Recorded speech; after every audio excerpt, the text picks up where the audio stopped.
This is the Morning Drive Podcast from Double T 97.3, presented by Cantex Roofing and Construction.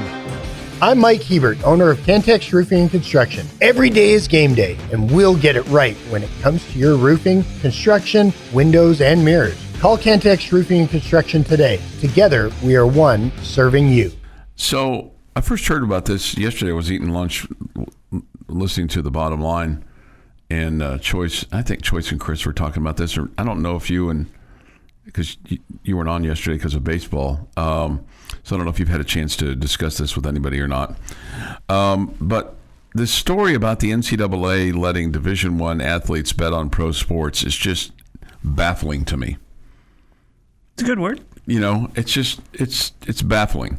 The NCAA Division I Administrative Committee yesterday adopted a proposal to allow student athletes and athletic department staff to bet on professional sports. A shift in a long-held policy that had become difficult to enforce with the spread of legal sports betting in the United States. Okay. There's still a lot of states where it's not legal to bet, I guess. I thought this one was. Well, I guess you can. Well, there's no sports book here, but I guess you can go to like DraftKings and things like that. But there's no sports book like there is in Vegas or New Jersey or other states where you can go to a casino and bet. Okay, so our football players could do this if they wanted to. Apparently so. They could bet on the Cowboys. They could bet on the NBA. They could bet on baseball, professional baseball, whatever they wanted to do. I just what I don't understand is how that. I guess what they're saying, Jamie, is we can't enforce it, so we're just going to allow it, and it just kind of is what it is, and we're just going to wave the white flag because it's just so prevalent today that we're just going to go ahead and do it. But the problem becomes, last month, the NCAA announced that a Fresno State men's basketball player had manipulated his own performance for gambling purposes and conspired with two other players in a prop betting scheme. The NCAA is investigating 13 additional student athletes from 6 schools regarding potential gambling violations dealing with integrity issues. So you allow them to bet on pro sports, and they get in the hole with their bookie, and the bookie says, hey, you got a game coming up this weekend. All you have to do is miss one shot or, make it so that they don't get a field goal, or maybe instead of a touchdown, you get you kind of commit a penalty there, and as a result, they have to settle for the field goal. And, the over-under is this. I mean, to me, all it does is lead you down a bad path by allowing this. Oh, man, I don't disagree with you at all, Chuck. This is one of those deals where I ask who was asking for this. Was this something that the college athletes were clamoring for? I don't know. And of course, in this article from ESPN, this is beautiful. NCAA officials emphasize that the rule change is not an endorsement of sports betting, and that they remain concerned, Jamie, with the risks associated with all forms of gambling. It does feel like you're saying, and it's what a terrible message to send. We can't enforce it, so we'll just allow it. Yeah, that's the message it sends. Imagine if we said that about being a parent. Imagine if I can't keep my kid from smoking weed, so I should just let him do it at the house. We're just going to go ahead and buy it for him. Yeah, our boss says I can't keep Chuck from showing up late, so I'm just going to tell him he can come whenever he wants. Yeah, just if he gets here at 6:15, great. What a terrible message to be sent, if that's what it is. The other question I have is this because they know it's an audience that they would absolutely make a bunch of money off of? Well, sure, because college football players and college basketball players with all the NIL money going on? Sure. 1,000%. Absolutely. 1,000%. So if you're in the audience that's like, well, our poor student athletes, they got to be able to eat. Yeah, stop with all that, okay? It's never been about that, okay? You can only buy so many cars, J's, and tats. I mean, we got to have something to do, right? What are the J's? Jordans. Okay, thank you. Yeah. We gotta have something to do. We gotta allow them to gamble. I don't think the student athletes have been begging for this. And to support the student athletes, I don't think they've been begging for this. I fully think it's the NCAA just saying we can't stop it, so just go ahead. I'm afraid we're going to have to suspend John Mateer or somebody important at some point, and we don't want to do that. This is just really confusing to me. Remember, it wasn't that long ago that Rick Neuheisel, when he was I think he was the head coach at Washington at this time, or maybe Colorado. Anyway, one of those places.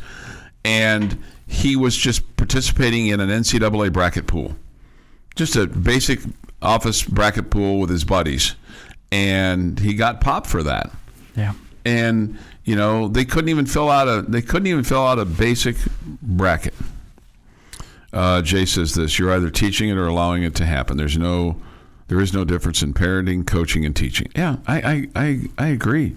I just don't understand why you would adopt a proposal that says, "Hey, go ahead and do this." It's another example of the NCAA just got their head in the sand.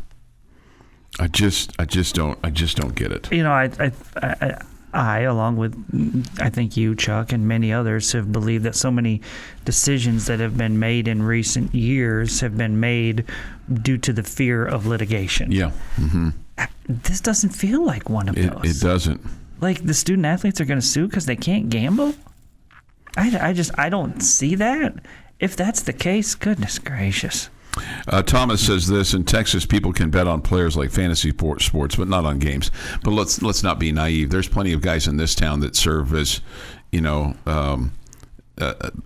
bookies is probably the best word to use, because that's what it is. And people place plenty of bets on regular Joes and Jans and Janes and Sams and they place Claudes. Bets on them, like that Jan's going to get to work on time. No, I don't know. Just on the that games. Jan's going to, Bob's going to like dinner that night. What are they betting on Jan for? No, Jan's betting. Oh, they're betting. Yeah, they're betting. Okay, they're not betting on them. No, okay, they're betting. Right. They're betting. I think you confused me there. I'm It is sorry. more fun when you bet on your coworkers. Mattress Mac has to go to Louisiana to make his big bets on the Stros. Yeah, so I mean, it's just dumb. It's just dumb. I can't imagine that anybody would want any of their players betting on the Cowboys or the Chiefs or the. And it's hard to believe that you think it's not going to slide into a slippery slope. Yes. Okay, former teammates that are playing for NFL teams giving them inside information, and I mean, it's going to happen. Yeah. It's absolutely going to happen. Yeah. The Morning Drive podcast from Double T 97.3 is presented by Cantex Roofing and Construction. Thursday, October the 9th, 2025. Here's Jeff McGuire with this day in sports history. Going to start us off in 1919. Let me take a wild guess. Wonder what this could be. Is it Pablo Nervi's running somewhere? No. Oh, this is going to be the World Series. The World Series. Okay, the Yes. Chicago I wonder who won this game. White Sox. No. Cincinnati Reds beat the Chicago White Sox 10-5 at Comiskey Park for a 5-3 series victory. Due to the Black Sox scandal, it is the last World Series to take place without a commissioner of baseball. Oh, and then the commissioner started the next year. Wow. How about that? 1938, Cleveland Rams, let's try this again. Cleveland Rams and Chicago Bears play one of only 4 penalty-free games in NFL history. Wow. Rams with a 14-7 win at Cleveland. So is that where the chant "Let them play" got started? Well, there weren't any penalties. After that, well, no, it had to be before that, since they let them play. Yeah. Wouldn't that have got started? Well, first of all, it started with the Bad News Bears, didn't it? Yeah. In the Astrodome. Yeah. After the third inning, when it was tied. Wouldn't the people yelling "Let them play"? That's usually after there's too many penalties, not after a game with no penalties. That's probably true. Yeah, you're probably right about that.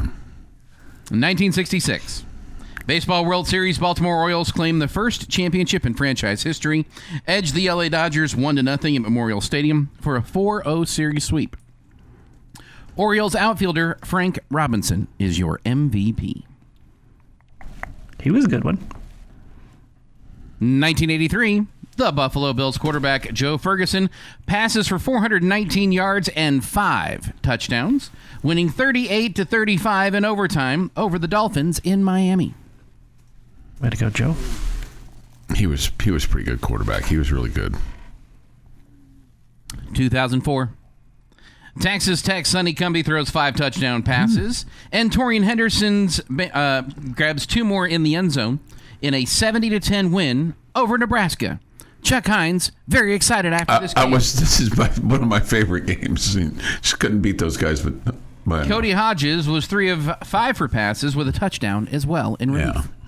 Yeah, that was awesome. And in 2010, in Dallas, Taylor Potts completes 42 of 59 passes for 462 yards and 4 touchdowns as Texas Tech beats Baylor 45-38. That was at the Cotton Bowl. That was part of the front end of the Texas State Fair or the back end, whatever. Mm-hmm. Yeah.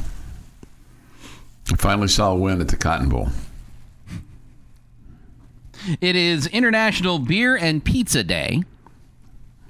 It is National Moldy Cheese Day. Isn't that kind of redundant? Moldy cheese? Isn't cheese just a mold? I don't know the answer. I was kind of thinking Jeff. Beer and Pizza Day would be kind of every day. Well, and it's also Submarine Hoagie Hero Grinder Day. Mm. I don't know why you would grind a Submarine Hoagie Hero, but you can do that today. I've just never been the big fan of the hoagie or the big submarine sandwich. Just too much bread. Mm.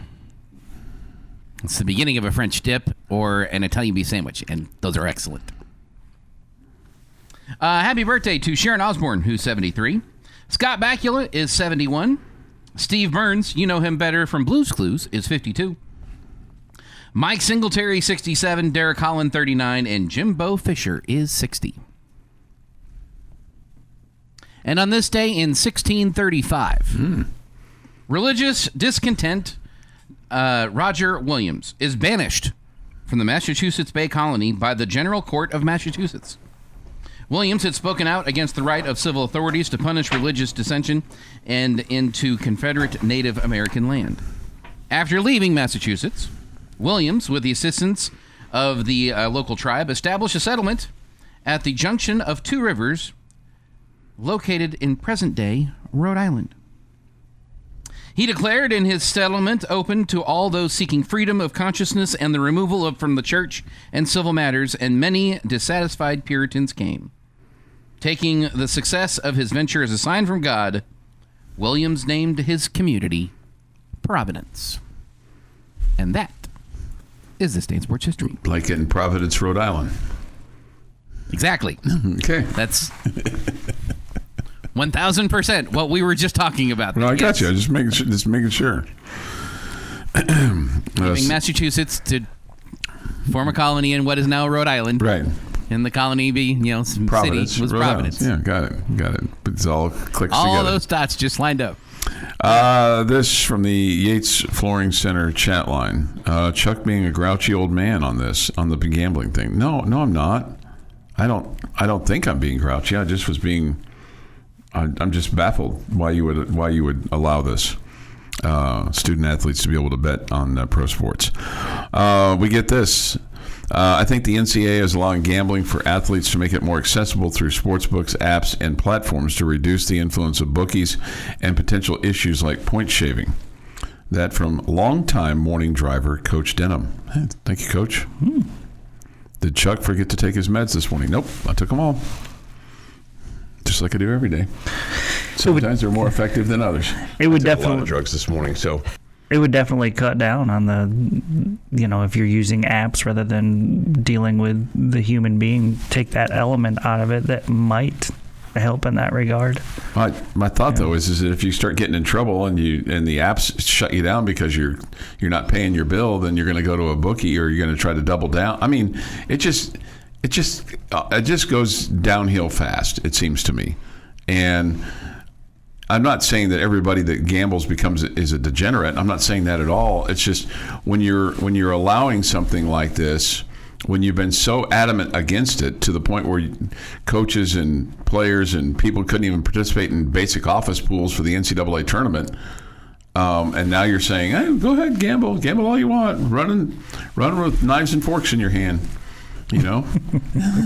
right?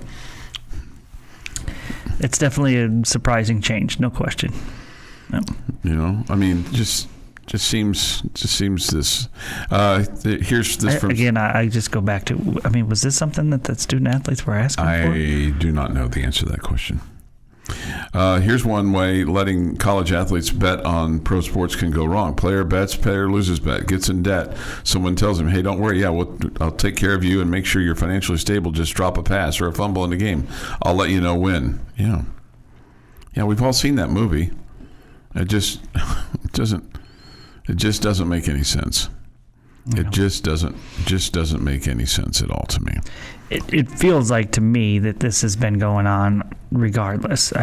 Sure it has. But I don't know if this is the NCAA saying, "Hey, we worried that our guys aren't smart enough to do it and not get caught, so we want to make it legal for them." I don't know. Then we're a lawless society. Let everybody have everything that they want and just, go in, rob the drugstore, take whatever you need, go down to the bank, say, hey, I need $50. We don't have, here's a gun. Give me $1,000 now. Yeah. I mean, you might be taking a little bit of a leap here. Okay. Boy, that escalated quickly. Yes. Next thing you know, we'll have this the driverless cars. When the driverless cars are caught for speeding, okay, and the guy sitting in the back seat is drunk, he's going to say, "You can't arrest me. I wasn't driving. The driverless car was driving." That'll be next. Why would he be arrested if he's sitting in the back seat? Because he's the only one in the car. Somebody's got to have control of that thing, right? Yeah, but it's not him. He doesn't have any control. I don't know. He doesn't. Control. He has no control.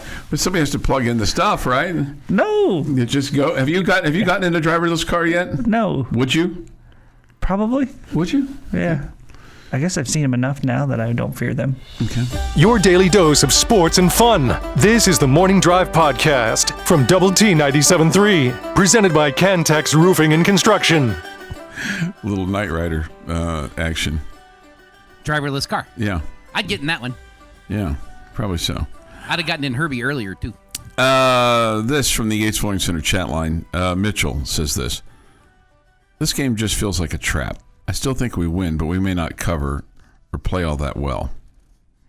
I mean, it's the best team you've faced at home. It remains to be seen if it's the best team that you will have faced this year, because Utah's got that moniker right now, right? I mean, unless this kind of turns into maybe more of a battle than what we thought, and maybe the BYU game and next week's game against Arizona State, you might be facing better teams overall. But you said this so far, so the best that you faced at home so far, yes. I would say the best that you've faced so far this season is Utah. Yeah. Yeah, the line is currently 14.5. Okay. Okay, so I can tell you of all the people that picked, and our staff pick them, that you can read at doubleTsportsnetwork.com. Nobody picked Tech to not cover. To not cover. Okay. Yeah. Okay. Coach McGuire, when he was talking on Monday about Kansas and talked specifically about the quarterback, he said, in the offense, he said, more quarterback design runs, option game.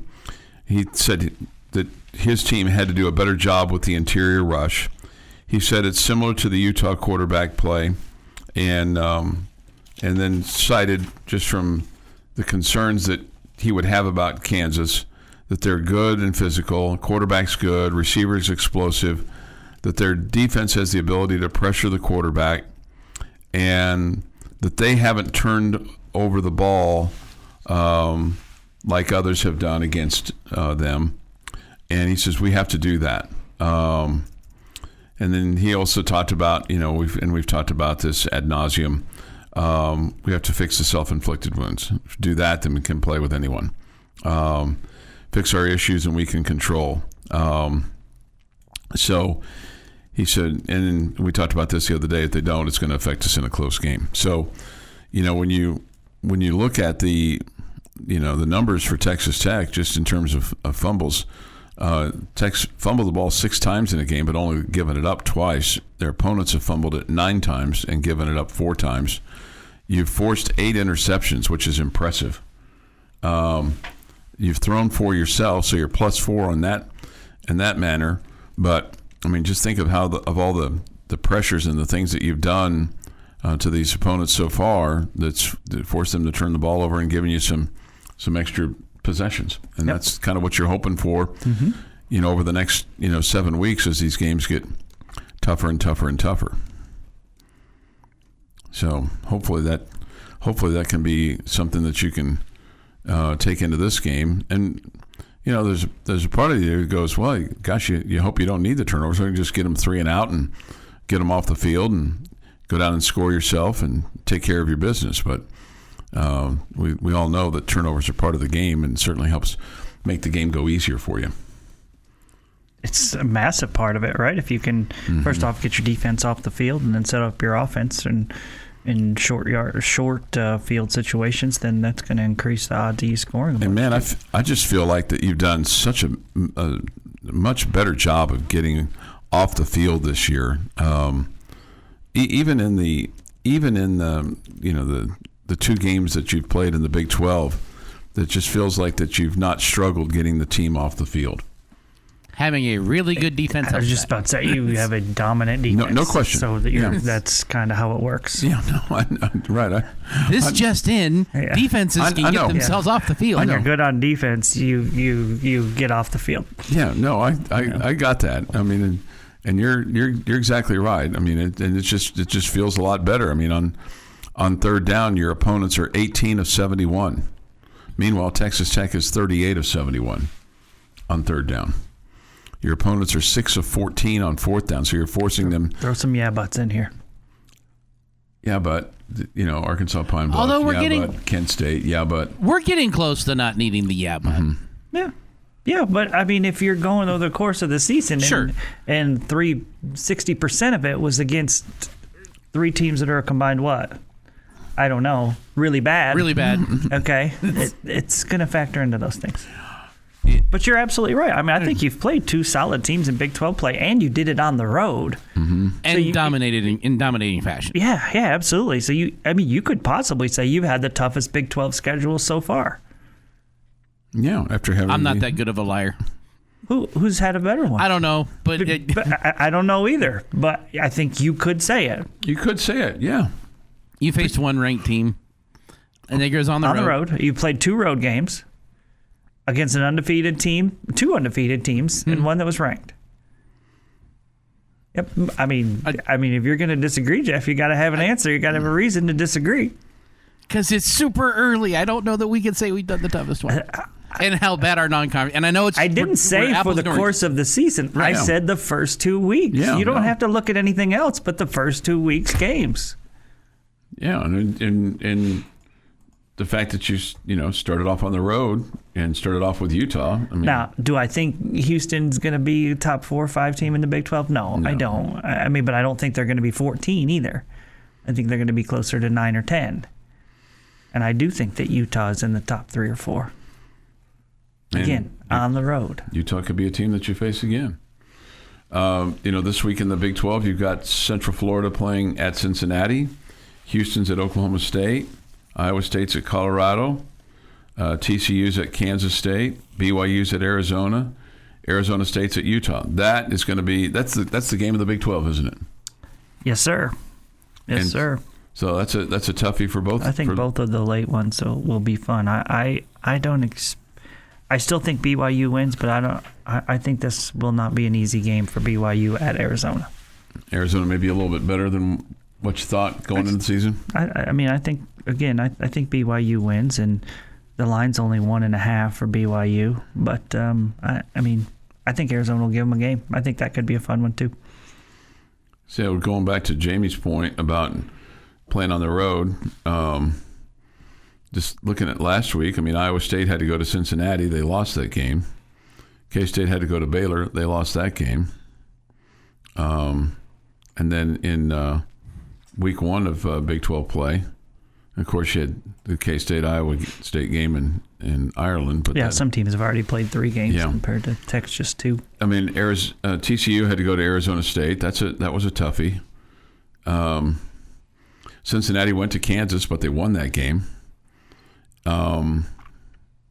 BYU went to Colorado. They won that game. Baylor went to Oklahoma State. They won that game. Utah went to West Virginia. So I would say that you keep mentioning they went to easy places. Right, that's my point. Yeah, that's my point. I'm trying to make your point for you that the first 2 I think weeks. Utah will have an argument after this week. They'll have they will have faced 2 ranked teams. One of them was at home, and that matters. But they've got Arizona State at home this week. So both are going to be at home after this week. I will buy into that. But again, my point was through this week, to this where week. We are right now. Yeah. No Friday games in the Big 12 this week. Does that disappoint you? I don't hate them being on Fridays. I usually watch them. Yeah, no, that's what I'm saying. That's why I asked that. Does it? Yeah. Are you disappointed that there's not? They're getting ready for the Memorial game this weekend. That's a big game. Big 12's taking pause. Memorial out there getting their first game of the year. Okay. Okay. And they know what the story is. They take on Prosper Richland. That's right. Memorial Friendship. This is a game that we'll have for you on Sunday 97.7 on Friday night at 6:30. Play-by-play at 7. That and they're getting ready for the Tech TCU soccer match. That's 2. Okay. Everybody knows what the story is. We got a big Friday. Everybody take the day off. This is the Morning Drive Podcast from Double T 97.3. Presented by Cantex Roofing and Construction. Jamie's question of the day on Double T 97.3 is brought to you by Connecticut of West Texas. All right, gentlemen. We're talking Red Raider and Big 12 football here in today's question of the day. I am going to give you 5 teams that I feel like, besides the Red Raiders, are the teams that have a legitimate chance to get to the Big 12 championship game. All right. I'm giving you BYU, Arizona State, Cincinnati, Iowa State, and Utah. There's 5 of them. Okay? Anybody that you guys feel like needs to be added there right now? No. Okay. All right. So I ask you then, as a Red Raider fan, if the Red Raiders to make the Big 12 championship game, which is the best matchup for the Red Raiders? What would you feel would be the best matchup? I'm going to qualify this by saying I don't want to face anybody that you beat in the Big 12 championship game again, a second time. Okay. Okay.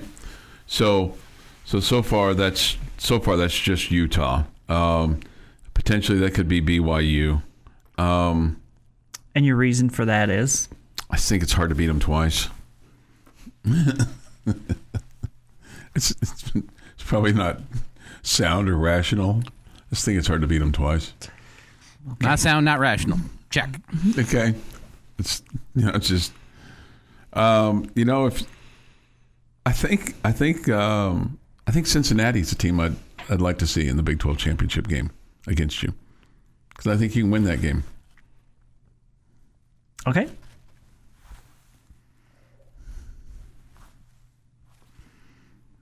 Give me the 5 again. Sorry. Cincinnati, BYU, Utah. Arizona State, Cincinnati, Iowa State, Arizona Utah. State. You know what? I'll feel a lot better about this one later this season. But right now, Arizona State. Wow. Okay. For because it's twofold. Beating the champ in the Big 12 championship game matters. That will help elevate you in rankings. It will help give you some credibility this year, not only beating a team twice, once on the road, once neutral site, that is the previous season's champ. That is not something that you can just gloss over. And second,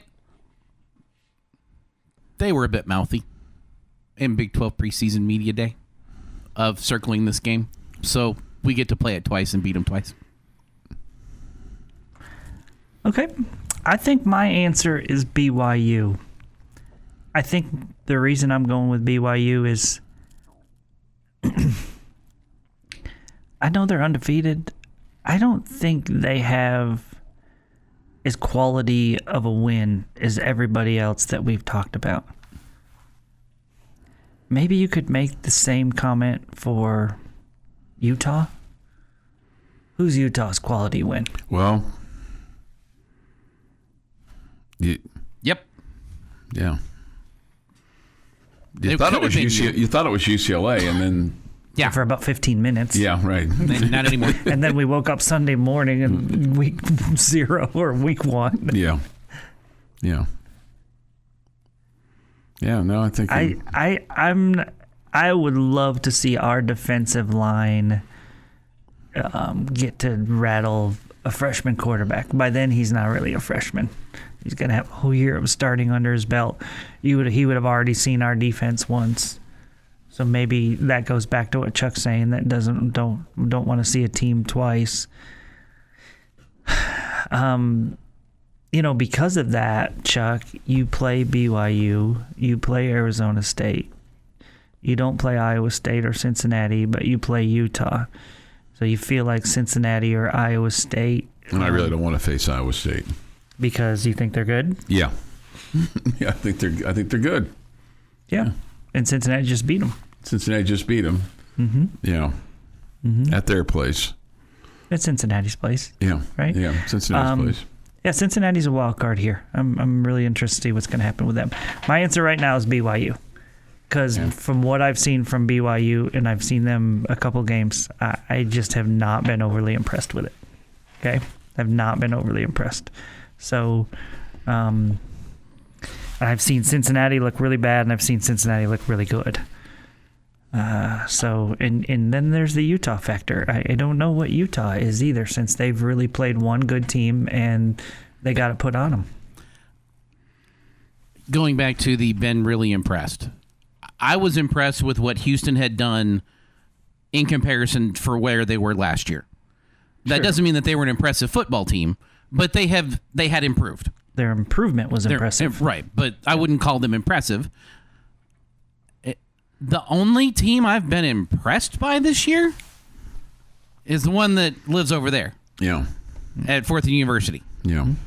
Not to say that teams haven't had a good game or a good win, but nobody's doing what Tech has been doing this year. Yeah, no doubt, and dominating. Do you feel like I'm sleeping on somebody here that I didn't put in our list of 6? Oh, I would just tell you K-State just because their history, but I mean they're 1-2 and they're. Listen, they're living rent-free in my head, but they're not a Big 12 contender. Yeah, I mean, Kansas State could upset Tech, or they could beat another team that they shouldn't beat. But do I think they're going to be in the Big 12 championship game? I think the odds of that is maybe Baylor. Nil. Yeah. Maybe Baylor. Really impressive offense. I just don't think they play enough defense to get there. Yeah. I mean, you asked if there's anybody on the outside. I mean, they may be the best of the outside of that 6. Is Arizona a concern? Is TCU a concern? TCU would be the one that if I was adding another one that I would give them a chance. I just think they've looked pretty mediocre the last 2 weeks at Arizona State and home against Colorado. That Colorado game at home was a dogfight, and I mean, at Arizona State, they just they beat themselves terribly. Will you change your mind on TCU one way or the other based on this week's outcome? They get K-State this weekend? Yeah. On the road? Yeah. Like if they go up there and win, or if they go up there and lose, I mean, that's a big game for K-State. I mean, K-State could get to 2-2 in the conference. With 2 losses already, they're all big games for K-State if they think they have a chance to get to the Big 12 championship game. But, I mean, it's a big game for TCU, too, to avoid themselves from getting 2 losses. I agree. So we may know more about TCU than anybody when we get done with things. Your daily dose of sports and fun. This is the Morning Drive Podcast from Double T 97.3, presented by Cantex Roofing and Construction. With Jamie Lent and Jeff McGuire, I'm Chuck Heinz. Come to you from the First United Bank studio. Thoughts, comments, Yates Flooring Center chat line. It's been an educational morning for me this morning. Oh, yeah? Yates Flooring Center chat line is open. So is the Visual Edge IT hotline. And sometimes these texters are sneaky, you know. Okay. I gotta be a little smarter sometimes. You should not underestimate their sneakiness. No, I should not. All right. So, did you have a story to tell? Well, it's not my story. No. But I have a part in it to play. It's Jamie's story. Okay, so we are airing a Memorials broadcast tomorrow night, right, of their football game with Prosper Richland. Mm-hmm. And Clint Scott will be on the call of the game tomorrow night. We're very excited. This will be the first game that we put on. They are, playing mainly a JV schedule this year, but this is a varsity team they're playing, so it's their homecoming, which I also think is fun in the first year that you're having a homecoming. Right, because, who's coming home? I mean, seems a bit odd. Right? But it's what you do. Okay. Anyway, so Clint went over last night yesterday, because he's, very prepared. Went and talked to the coaching staff and, got their take on things. Right. And, do a pregame interview and, he's very diligent in his job. He Usual works stuff, hard, preparation. Right. And so he put the recorder down on Coach's desk. And they started a conversation with Coach Jason Richards, who's the coach at Memorial. Okay. And then we found out this little nugget. I want to meet Jamie. Oh, yeah. Because right now I'm on Chuck's side. Oh, okay. Just in everything? Yeah. In everything. So Coach Richards is fully on board. Oh, that's great. With Chuck. And so we, collectively as a group sat back there and said, okay, so exactly why does Coach Richards want to meet me? Is he like your heavy? No. And he's going to take me out? No. Because he's on Coach or Chuck Hines' side, right? Yeah. Or does he want to meet me to talk me into believing what you say so we can be on the same side? I'm not really sure. But he's on 100% on your side, so he wanted to meet me. Yeah. I'm not sure what he's planning to how big a boy is he? He's a football coach. Can he take you? Probably. I would assume so. Yeah. It wouldn't take much to take me. I mean, So I just wanted you to know that I appreciate you've that. got another hardcore supporter. That's great. And so we now know that one at a time. We know when New Home and Memorial are playing each other in future years who Chuck will be rooting for. Well, I don't know that there's any doubt in that one. But Team Memorial right there, baby. Yeah, Coach, I see him when he's here for the high school fan zone. And he was here the other night and had conversation with him and met one of his players. And so it was. Do you have T-shirts that are made? Because if you don't, you should. Clint's T-shirt stand would be happy to make them for you, I'm sure. Okay, make some you need Chuck some Team Chuck shirts. Is that a double T? Is that a beveled double T or a flat double T? Team Chuck. I think it should just be the red K, actually. I think it should be blue and red, yes. Blue shirt, red letters with a specific K. With a specific K. Okay. Yeah. The K is a different, that style, huh? Yeah, so it's good to know that you have people out there that are in support of you. Yeah, I got some. I cobble them all together. Coach Richards loves him some Chuck. Well, that's great. And awesome. Coach Stone, I think, is on my side a lot of the time, too, isn't he? You'd have to ask him that question. Okay. Coach Stone loves this show. Okay. Like the collective unit. Okay. I don't think that he has a favorite of the three of us. Probably Jamie would be his favorite. I mean, that's usually what I find when I kind of drill it down just a little bit. But that's good. That's great. I mean, want people to be happy with what we're doing. You know, we're here to provide a laugh or two, a song, a dance, you know, maybe some interesting facts along the way, you know, conversation starters, tidbits, that type of stuff. I thoroughly enjoy when Coach Stone lets me know when I have a wrong opinion. I've yet to get a text from him on something along those lines. You know, he's clearly not interested in informing me of my mistakes. Maybe that means you're not wrong. No, maybe your mistakes aren't. I think he probably goes. It's hopeless. It's helpless. It's hopeless and helpless. And it would I'd be on my phone all day long, and I've got to coach this soccer team. That's what they pay me to do, not to pick up the trash from Chuck Heinz. Who needs Tom Stone when you've got Jason Richards on your side, right? Yeah, right. 807. Go Memorial. Go Memorial. Right. Go Panthers. Go Panthers. Right. Yeah. Right. And will that game be at Tiger Stadium tomorrow night? It will. Okay. Awesome. And we'll have it for you on Sunny 97.7. The turf currently says end zones have, I think, both. I believe you're right. I think one says Friendship Tigers or whatever, and one says Memorial Panthers. Yeah. Yeah. That's good. That's good. Has anybody been over to Jones Stadium? Have they flipped the double T over there yet, or is that next year? I think that was 2026. 2026. Well, because they've done it at the arena. I mean, yeah, but they did it at the arena like last year. Yeah. No. No, it's been this off season. This off season. Yeah. I thought they did it at the end of the basketball season last year. Right after the basketball season ended. So what's your I don't know. pulse of the community, Chuck, when you're around town? Are fans happy with the change? I think some feel like what we discussed yesterday. I think I haven't done enough surveying yet around town. But I think a lot of people are like, well, why can't we have both? I think that was part of it. I want my cake and I want to eat it too, right? Yeah, I think the other thing is that we all have a lot of gear that's got that Bethel double T. What are we going to do now? I don't worry too much about that. Okay. I'm not going to stop wearing it. You're going to stop wearing it? No, absolutely not. I mean, it's just, but now. Well, you said, what are we going to do with it now? Well, I'm still going to wear it. Yeah, I'm still going to. I don't have that question. I'm still going to wear it. I mean, it's still got Under Armour stuff too. Didn't suddenly turn into a Baylor logo. No, no. Maybe Choices did. I don't know. No. That's a bit unfair. It's a low blow.